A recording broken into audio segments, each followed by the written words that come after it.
Erika Seaman is an entomology student from Vancouver Island University who also has a chance to work with the butterflies at Butterfly World Coombs. I actually started more interested in the world of parasitology, and then I took an entomology course as an elective, and I got really into it, and now I collect insects in my spare time, and I got a job at Butterfly World.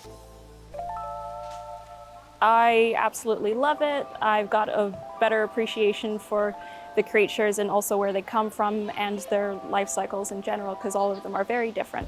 Also a bit of conservation, because a lot of insects around here at least are starting to become endangered, and so it would be interesting to do a bunch of work with them.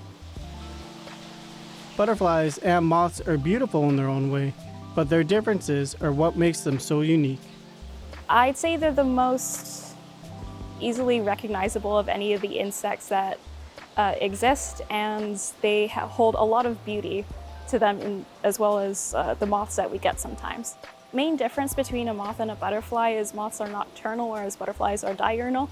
And moths, when they land, they have their wings open most of the time, whereas butterflies, and when you see in the greenhouse, they keep their wings closed, and that's for camouflage purposes. Butterflies and moths are completely harmless. Some people are afraid that they'll bite, but they are actually incapable of biting. The mouth parts that they use, you usually see them rolled up in a little tube, and that's what they use to feed. They are completely incapable of biting, and the mouth that they use is basically a little siphon that they use to drink up liquids. If you see a butterfly, don't try and touch it. They're very fragile, and it takes a lot less pressure or force than you'd think to harm them or damage them in any way. And if you're told as a child if the dust on their wings won't help them fly, that's actually true. The dust on your fingers is the scales on their wings, and if that's taken away, then they can't fly. And they all land on each other's wings to get as much as they can. The greenhouse for the butterflies provides a home that resembles the butterfly's natural habitat. Because they are not native to the area, they're from tropical areas, so the greenhouse is mimicking their natural habitat.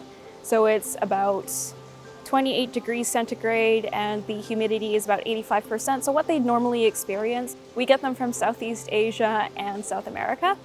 And when they come, they've gone through most of their development. And when we hang them in the emerging window, we crank up the heat, we crank up the humidity, and they usually emerge in a couple of days. We mostly leave them to their own devices in the greenhouse. We just let them fly about, do their own thing. We have a bunch of plants that are for host plants if they do mate in the greenhouse and they lay eggs. So the host plants in the greenhouse, there's a citrus plant. They get all of their food from that, and anything else that doesn't have a host plant in the greenhouse, we set out trays of fruit that we leave out for their food. And in terms of other care, when we have the chrysalis hanging in the emerging window, we will check on it periodically and release them with gloves on, just grabbing them very carefully by the base of their wings and lifting them out and releasing them through.